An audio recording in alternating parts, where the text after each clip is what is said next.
Tarek Oubrou est avec nous, il nous a rejoint, il est le grand imam de Bordeaux, recteur de la mosquée de Bordeaux, penseur essayiste, il prône un islam éclairé et il a donc écrit ce livre « Quelle place pour l'islam dans la République ?» Bonjour Monsieur Oubrou. Bonjour. Et merci d'être avec nous. Il y a le voile en ce moment qui, pas qu'en ce moment d'ailleurs, qui catalyse, j'ai envie de dire, toutes, non pas les difficultés de l'histoire de l'islam, mais qui les symbolise d'une certaine manière, en tout cas qui déchire les uns et les autres sur ce sujet. Et vous écrivez le Coran sur le voile, voilà ce que vous écrivez. L'habit ne doit donc être ni ostentatoire, ni provocateur.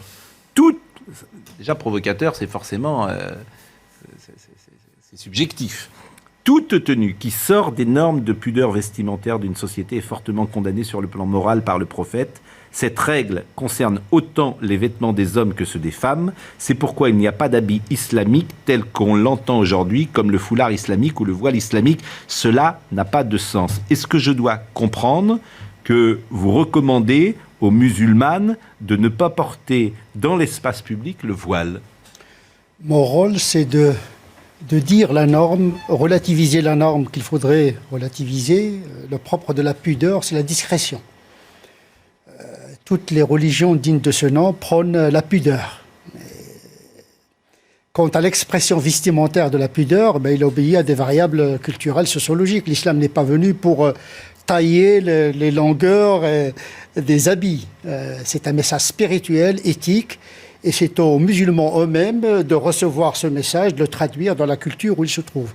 Donc, au fil de l'histoire, il y avait toujours une acculturation des normes éthiques, et c'est une tradition qui a été respectée jusqu'à un moment où la civilisation musulmane s'est effondrée, et avec elle s'est effondré le rapport avec la religion qui est initialement à l'origine de cette civilisation. Donc aujourd'hui, il y a une crise d'identité qui se répercute sur la religion avec une lecture parfois crispée, identitaire, parce que tout le monde est crispé, et le rapport des musulmans parfois est un rapport un peu plus psychologique que spirituel. Donc la religion, comme les religions générales ne peuvent pas faire l'économie de la situation économique, psychologique. Quelle est la part du religieux dans la visibilité de l'islam de France? Quelle est la part de l'identitaire, du psychologique, etc. Il faut être un grand théologien pour pouvoir faire le discernement. Donc j'essaie un petit peu de donner quelques éléments de discernement. L'objet de ce livre, c'est proposer une théologie appliquée au service du bien commun, un droit canonique musulman adapté à la condition française, pas uniquement au droit français, mais à la culture française. Je parle de la théologie d'acculturation, c'est bien de s'adapter au droit, mais il y a la culture également qui est plus normative parfois que le droit, parce que au quotidien, ce ne sont pas les lois qui gèrent le rapport du musulman à autrui, c'est la culture, il faut partager les mêmes codes, etc., pour pouvoir vivre sa spiritualité dans le plasma culturel qui nous concerne ici maintenant en France. Monsieur l'imam, je suis très ignorant, encore moins un théologien, mais est-ce qu'il peut y avoir une pratique purement privée de l'islam, premier point, et d'autre part, y a-t-il un pratiquant authentique de l'islam qui puisse dénier que l'islam a aussi un rôle politique? Il y a une éthique qui se déploie dans tous les aspects de la vie. Voilà, une éthique, quand je suis dans le travail, je dois respecter une certaine éthique. Quand je suis dans le politique, je dois garder une éthique d'honnêteté, de véridicité, etc. C'est l'éthique qui est universelle. Et donc, à partir de cette éthique, le musulman, comme le catholique, comme le juif, comme l'agnostique, avec son éthique, il est au service du bien commun. Donc, il y a une éthique d'altérité. Je propose ici, dans cet ouvrage, une doctrine, parce que Monsieur Islam n'existe pas. Il existe à travers ses théoriciens et ses docteurs. Et donc, il faut produire une nouvelle lecture de l'islam, parce que parfois, on fait la distinction entre islamisme et islam. Pour moi, c'est une distinction qui n'est pas pertinente. Le nœud du problème, c'est séparer le temporel du spirituel. Est-ce que l'islam, théologiquement parlant, est capable de se faire ce discernement?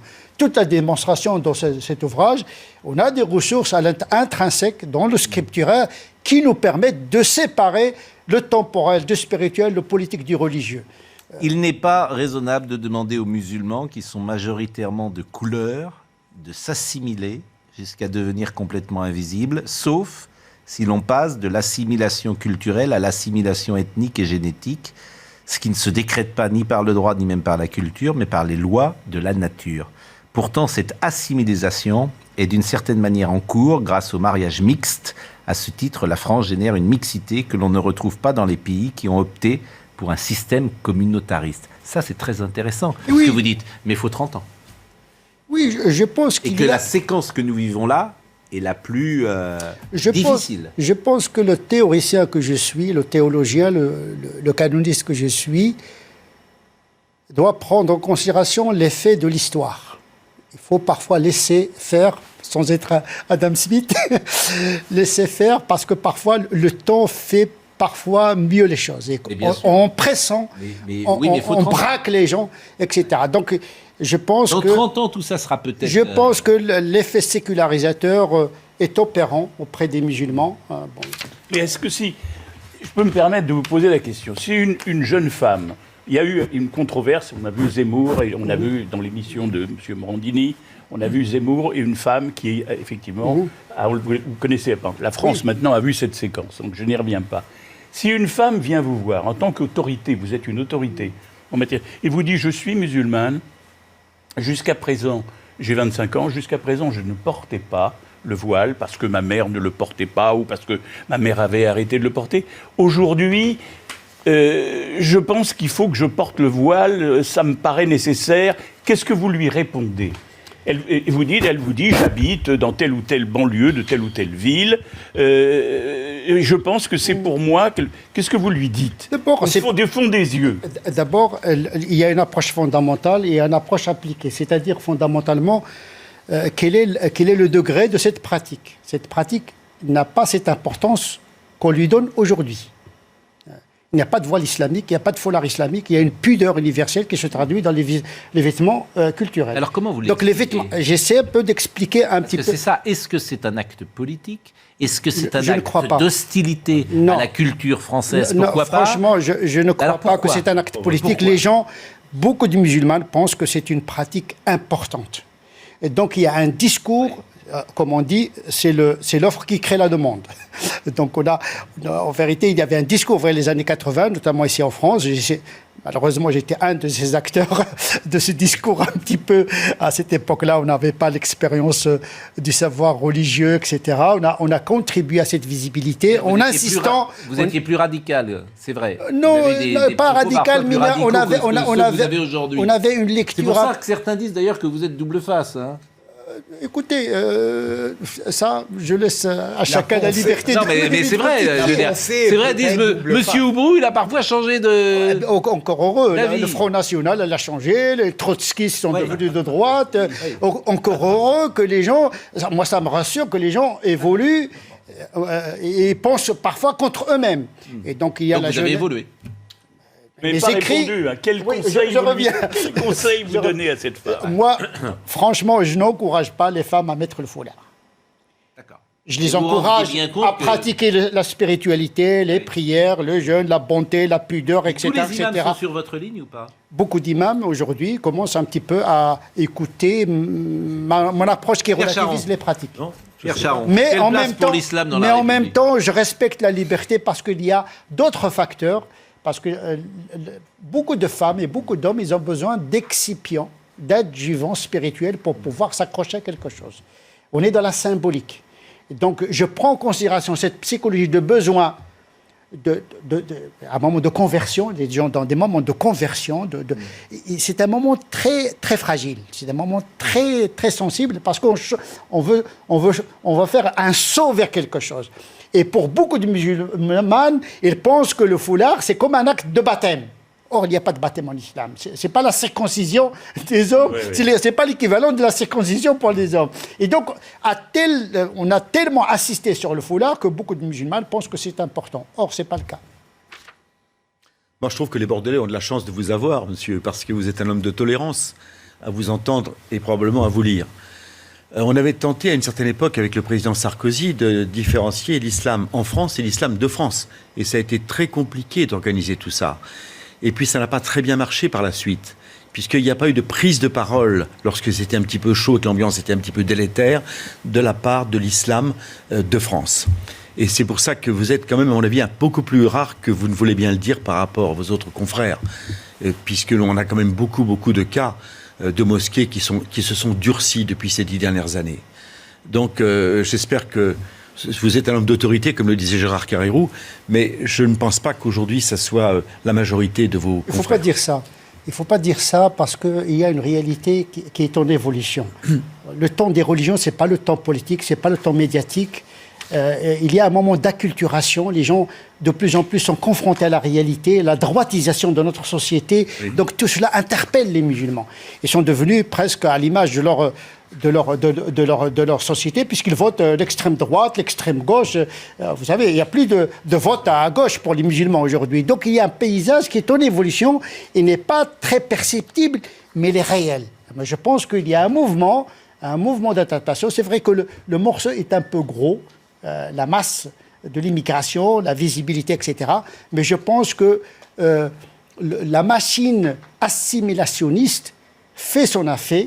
La digestion républicaine est en œuvre, sauf qu'elle est lente par rapport à l'accélération de notre histoire. Mais cependant, il y a 4 fois plus de femmes qui portent le voile. Ouais. Les statistiques, là, sont formelles. Les femmes, je parle des jeunes générations, je ne parle pas d'une vieille femme qui a porté le voile. Généralement, ce sont les jeunes qui le... Les jeunes qui portent 4 fois plus qu'il n'y en avait il y a un certain nombre de... Je pense que c'est un phénomène de tendance, à mon sens. Oui, mais c'est un phénomène qui provoque... Quand vous voyez, par exemple, une fille avec un foulard, avec un jean déchiré, où est-ce qu'il est la pudeur là-dedans? Il y a un peu de cohérence, il n'y a plus de cohérence.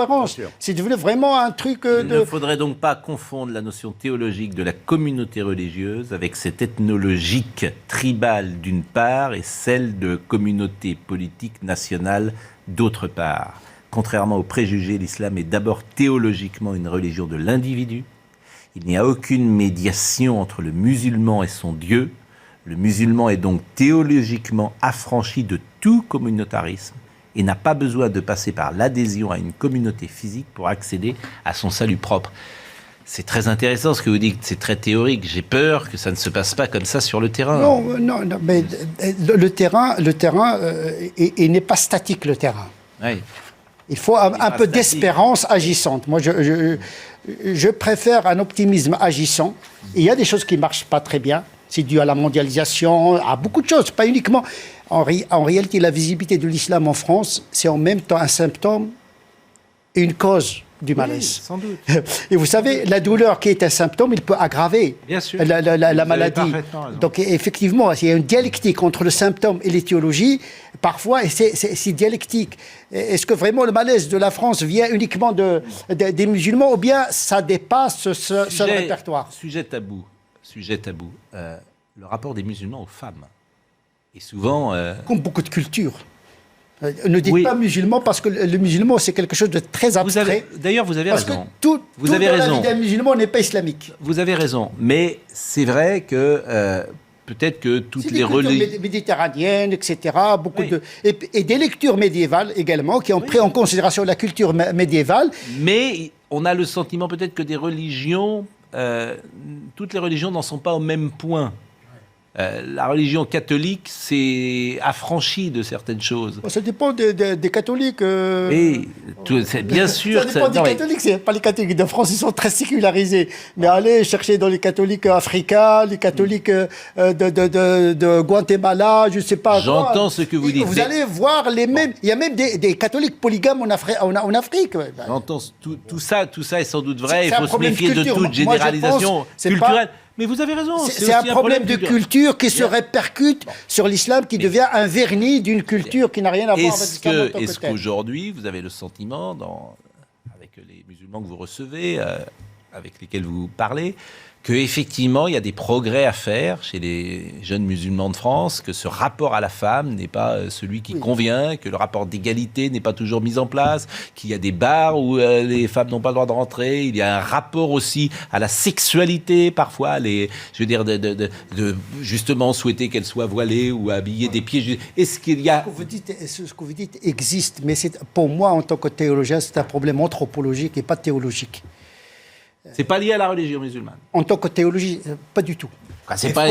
Quand on lit ce que les scolastiques musulmans du Moyen-Âge, les canonistes Oui, du mais Moyen-Âge, ceux qui le- on n'est même pas au Moyen-Âge par rapport à ces gens-là qui ont des avis incroyables sur la monogamie, etc., parce que au Moyen-Âge, la pensée musulmane était dynamique, parce que c'est une civilisation prospère, Mais ce qui m'intéresse, dominante, c'est, et on monsieur est Brou, tolérant quand on est dominant, et quand on est dominé, on devient moins tolérant. Ce qui Est-ce m'intéresse, que- oui. c'est aujourd'hui, c'est de voir des gosses de 20 ans, 25 ans, très concrètement, qui ont parfois un rapport aux femmes qui me surprend, qui m'étonne et que je ne vois pas dans toutes les communautés. C'est Voilà, un peu culture ça c'est... maghrébine, on peut dire...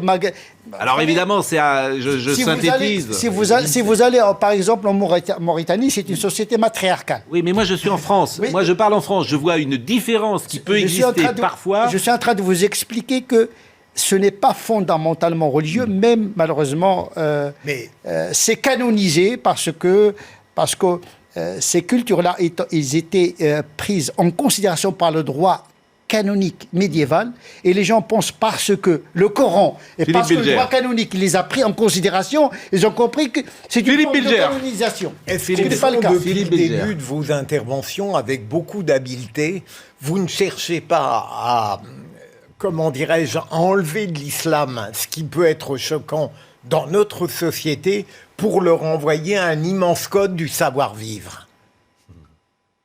Oui, je pense qu'il y a une... Et moi, je serais ravi si votre conception était majoritaire. Mais j'ai l'impression que, comme le dit Pascal à l'instant sur d'autres plans, je me demande si vous ne posez pas sur la réalité d'aujourd'hui une sorte de douceur théologique. Je je suis un militant. Oui. Je suis un ancien activiste, je suis un théologien engagé, je suis dans cette communauté. Il ne faut pas croire que je suis uniquement dans les Non, plateaux. mais vous cherchez à... Je vis 24 heures et 24 heures Bien dans les sûr. mosquées avec les gens. Oui. Je forme des imams, des intellectuels. Je m'occupe de la pédagogie de l'essentiel, l'enseignement religieux aux enfants dans les écoles. Non, mais Je n'en doute pas. suis dans la réalité. Je suis dans le terrain et le souterrain. Parce que j'étais un imam des caves également. Donc, je connais cette réalité par l'expérientiel, mais également par la lecture, etc. Donc, je suis dans l'intellection, dans l'expérientiel. Je suis un acteur. Je ne suis pas là pour commenter l'histoire, mais pour être un acteur dans l'histoire. Et c'est à vous de commenter par la suite. Je vous remercie beaucoup, monsieur Oubrou. Je vous ai écouté avec intérêt. J'ai peur que ce que vous dites n'entre pas forcément N'ayez en pas résonance avec le terrain. N'ayez pas peur. J'aimerais dites qu'on comme vous ça, écoute. n'ayez Ah pas oui. peur. Oui, c'est une J'aimerais- parole de sagesse. J'aimerais que vous soyez écoutés. J'aimerais que vous soyez écoutés. Vraiment. Et quelle place pour l'islam dans la République. Plusieurs fois, vous êtes venu dans notre émission.